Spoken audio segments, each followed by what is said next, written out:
Previously on the community of Four Crosses. We viewed the four corners of race and gender. We observed the common thinking about each of the four streets: advantages on Caucasian Street and Male Street, disadvantages on African American Street and Female Street. But then we looked again at the corner of African American and Male and questioned whether living on Male Street is always a huge unmitigated blessing. Here's the mystery. Why are black men on so many important measures doing so much worse than the other people who live on African American Street? So our purpose in this video is not so much to identify the disadvantages that might be lurking on Male Street, but to demonstrate that we have trouble seeing them even when they're staring us in the face. I'm going to show you 10 pieces of evidence to support that claim. Before we start, I want to emphasize several important points. I'm not denying that racism is a huge problem for black men. I'm not denying that we need to continue working against racism for black men and for black women.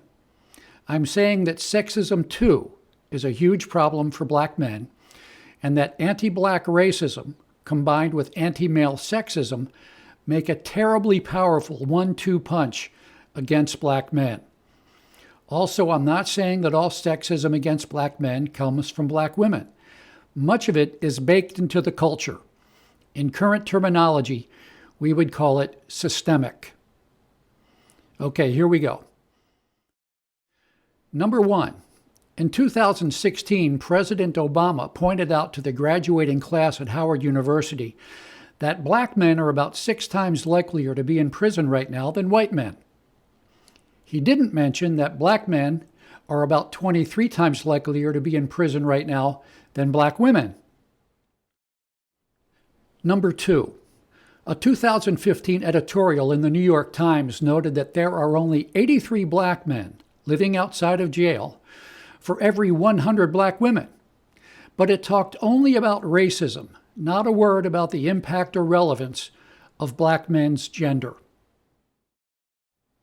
Number three, this book, published in 2000, talked about excessive punishment of black boys in school, much worse than for girls. The cause the book identified? Racial bias, no mention of gender bias. Number four, this 2004 article on urban education was quite sympathetic to young black boys about the treatment they received in schools. But it told the teachers, many of whom presumably were women, that they needed to recognize that they were products of a racist society. No mention at all of anti-male sexism in that society. Number five, this is from a 2005 TV show in Rhode Island about helping ex-offenders find jobs when they leave prison. Note that the second speaker points out that there are differences in the ways black men and black women are treated and calls the difference racism. You know, 98% of the population at the ACI happen to be men, and I wonder, is there any difference in dealing with this issue for men versus women? Is it easier for men, easier for women? Is it easier to get women jobs re-entering, or is it tougher for guys? Well, I think I'll take that one. This is a hard one.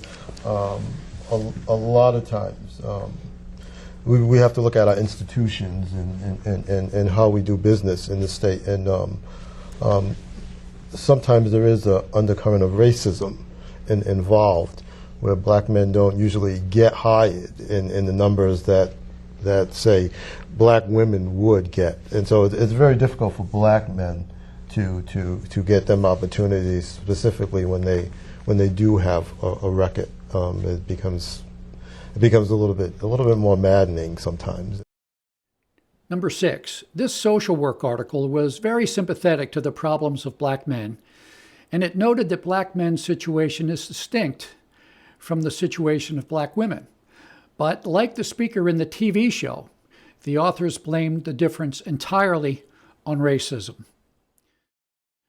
Number seven, ProPublica, in a 2020 article about how COVID has been especially hard on black men, blamed the problem on the need black men feel to work till they drop. They made no mention of how and why women take better care of themselves, and they made no mention of how men of all races often feel the same pressure. Racism again, just racism. Number 8. This sign was in a library window in Baltimore in 2011. It suggested that we talk about race, and only race, as a barrier to black boys' academic success. But the latest Maryland Department of Education statistics at that time showed girls, both black and white, graduated high school at rates higher than boys, both black and white. Number 9. This article looked into why black men commit suicide at such alarming rates, much higher than black women, and of course found that racism was depressing to black men. But it made no effort to explain why females facing that same racism killed themselves so much less often. Number 10. Even Oprah Winfrey, when she was a rising star on a local Baltimore station, couldn't see the impact of gender on black men, even when it was made undeniably clear. Hi, my name is Fred Hayward. In 1976, I decided to create a new movement. A men's rights movement, but along the lines of equality and talking about the same issues that feminism talked about, but from the male perspective.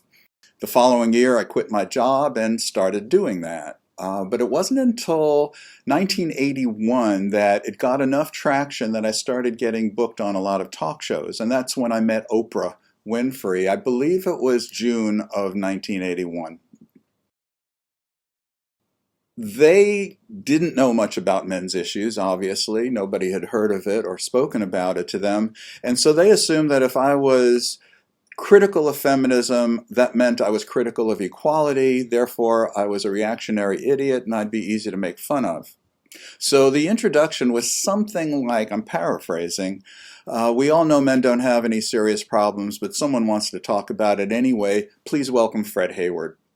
And I was not in the mood that day for that kind of dismissive introduction, which I had heard a lot of times before, but I just wasn't in the mood. And I said to her, Oprah, you know, the black population in prison is 8 times as high proportionately as the rest of the population. Why do you think that is? So now she's thinking, not only am I a sexist, but I'm a racist.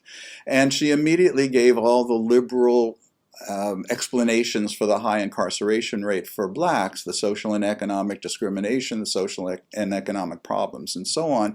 So I said, okay, blacks are 8 times as likely to be incarcerated as the rest of the population. You're saying that's a symptom of serious problems. Men are 24 times as likely to be incarcerated as the rest of the population. Doesn't that mean that we really do have something serious to talk about today? And she kind of glared at me. They cut to a commercial, and the producer came up and said, I'm sorry, you're going to have to leave. This is not going the way we planned.